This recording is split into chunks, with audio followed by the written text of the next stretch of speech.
কে কে আত্মহত্যা করলো মশাই? গতকালের ভদ্রলোক বললেন। কাল আপনাকে দেখে যে লোক বলে ভুল করেছিলাম তিনি। সুইসাইড? সেই রকমই তো মনে হচ্ছে। রেল লাইনের ধারে লাশ পাওয়া গেছে, একটা ওভারব্রিজ আছে তারই ঠিক নিচে। মনে হয় উপর থেকে লাফিয়ে পড়েছিলেন। ভদ্রলোক এমনিতেই একটু অদ্ভুত গোছের ছিলেন, কারোর সঙ্গে বিশেষ কথাবার্তা বলতেন না। আমরা ওকে নিয়ে বলা বলি করতুম। তা ডেড বডি? পুলিশের জিম্মায়। চেঞ্জে এসেছিলেন ভদ্রলোক, চেনাশোনা কেউ নেই এখানে, কলকাতা থেকে এসেছিলেন। এর বেশি আর কিছুই নাকি জানা যায়নি।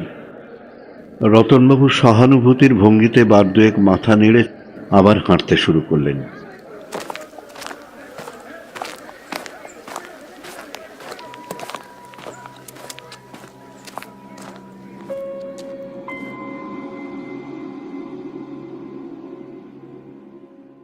সুইসাইড? তাহলে খুনের কথাটা কারোর মাথাতে আসেনি। কি আশ্চর্য সৌভাগ্য আমার! খুন জিনিসটা তো তাহলে ভারী সহজ। লোকে এত ভয় পায় কেন? লোকে এত ভয় পায় কেন?